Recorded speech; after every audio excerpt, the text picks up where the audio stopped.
Tag TV brings you daily news bulletin from India. Breaking news and views from India.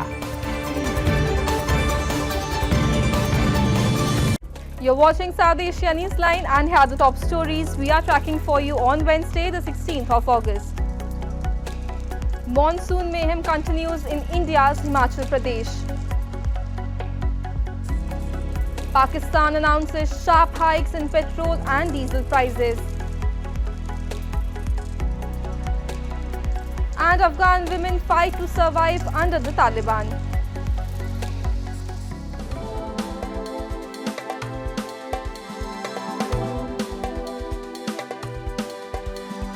And now for all the details. Rescue operations continued on Wednesday in India's Himachal Pradesh, where at least 60 people have been killed following heavy rains that wreaked havoc across the state.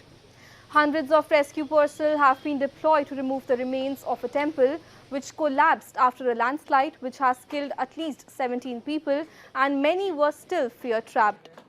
One person was also killed in another fresh incident of landslide after several houses collapsed in Shimla on Tuesday.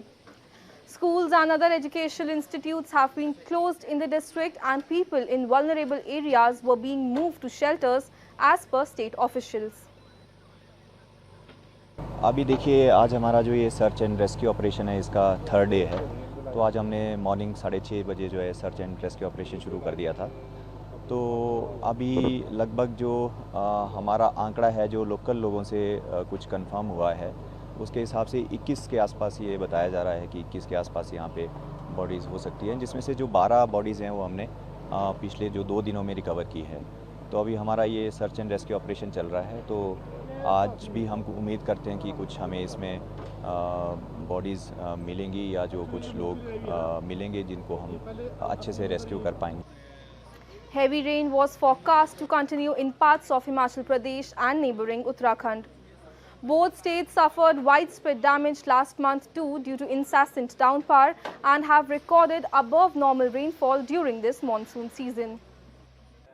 Moving on, in yet another attack on religious minorities in Pakistan, several churches were vandalized in Faisalabad on Wednesday over blasphemy allegations. Taking to X, Azad Marshal, the President Bishop, Church of Pakistan, said that Bibles had been desecrated and Christians were tortured and harassed, having been falsely accused of violating the Holy Quran. Earlier this week, a Hindu man was also arrested in Punjab province on blasphemy charges for making disrespectful comments about Muslim holy places and shifted to jail to protect him from an enraged mob. Human rights defenders have long believed blasphemy laws are often exploited by religious extremists as well as ordinary Pakistanis to settle personal scores against minorities, including Christians, Hindus and Sikhs. A day after Anwar-ul-Haq Kakar assumed office as the caretaker Prime Minister of Pakistan, his government announced a sharp increase in fuel prices.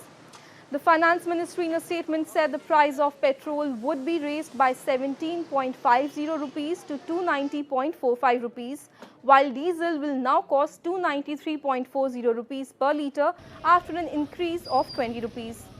The fuel price increase effective from Wednesday is the second such hike within a month, which is seen as a measure to oblige with IMF bailout measures. The hike is likely to trigger a fresh wave of inflation in the South Asian nation, which is undergoing its worst economic crisis. महंगाई बहुत हो गया भाई। महंगाई ने यार बंदे का जीना आराम कर दिया, कमर तोड़ दिए। 10,000, 5,000, 3,000 भी कमा के जाओ तो सुबह लकीर का फकीर बन गया इधर। गुजारा नहीं है, मुश्किल है अब। आटा महंगा, चीनी महंगा, गैस महंगा, पेट्रोल महंगा, डीजल महंगा। मौलाना साहब महंगा, निकाह पढ़ने जाओ, पहले निकाह 500 लेते, तब 2,000 मौलाना साहब मांगते हैं। बंदा शादी भी नहीं कर सकता अब। बहुत महंगा हो गया हिसाब किताब।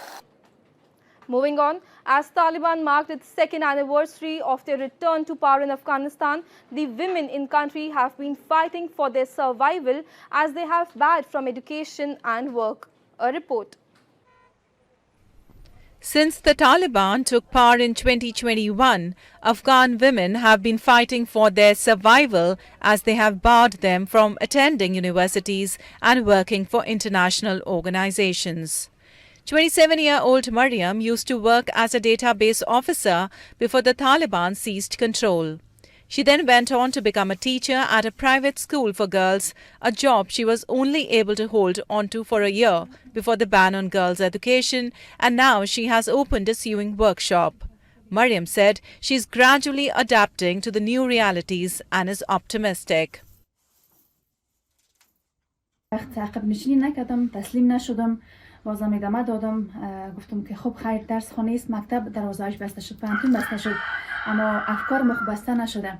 یعنی ما میتونیم که از افکار خود استفاده کنیم و هیچ وقت نگوییم که دیر است یا ما فکرشم نمیکنن که طالبا بتونن بگیرن دولت.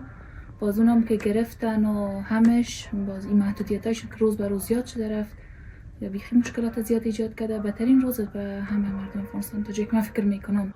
Meanwhile, Taliban on Tuesday marked the second anniversary of their return to power. Dozens of armed Taliban soldiers in military vehicles waved large white Taliban flags in Kabul to commemorate their victory. Though no foreign government has formally recognized the Taliban's regime in Afghanistan. Bangladeshi Minister Deepu Moni on Tuesday slammed foreign powers for interfering in the country's internal issues and questioned why there was a glaring silence on their end when violators of human rights and war criminals came to power, news agency UNB reported. Speaking on the death anniversary of Bangladesh founder Sheikh Mujibur Rahman, Moni referred to post-poll violence in 2001 and said that foreign concerns on human rights were missing during the BNP and Jamaat government when the country plunged into a dark period marked by heinous crimes against innocent people. Her remarks came as Western countries have raised concern over the electoral process in the country and a crackdown on descendants by PM Sheikh Hasina's administration. Sri Lanka on Tuesday lifted a ban on imports of trucks and other heavy vehicles for the first time since 2020. However, import bans on passenger vehicles, including cars, will remain in place. The import restrictions were imposed as the country's economy tottered from a financial crisis caused by a serious shortage of foreign reserves. The economy has stabilized over the past 9 months after the country secured a $2.9 billion IMF bailout. An IMF delegation is also expected to visit Colombo in September for the first review on Sri Lanka's loan program, and upon approval, it would allow a disbursement of around $338 billion. In-country still needs to complete debt talks with creditors by September in time for the IMF review and implement key economic reforms to put its recovery on a sustainable path. A small Parsi community in India's Mumbai celebrated their traditional New Year Navroz on Wednesday by offering prayers at the fire temple in the city. Take a look. Members of the Parsi community or Zoroastrians celebrated the traditional New Year Navroz by offering prayers to their prophet Zarathustra at their places of worship in India's western Mumbai city on Wednesday. Navroz is celebrated on the first day of the Farvardin, the first month of Zoroastrian calendar. On this day, the Parsis decorate their homes with floral garlands and chalk designs. There are usually get-togethers in the evenings when community members congregate to celebrate the occasion.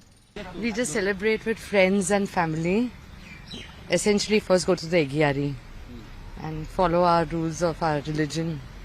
Good thoughts, good words, good deeds. देखो मैं तो अभी 80 year की हूँ इसलिए इतना मेरे को ये नहीं है पर ये भगवान को याद करो अच्छा काम करो दुनिया के लिए बहुत हो गया ये मेरा मानना है.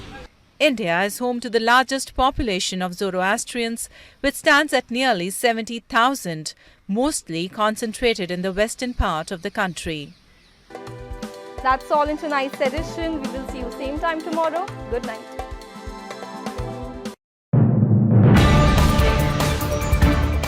Tag TV brings you daily news bulletin from India. Breaking news and views from India.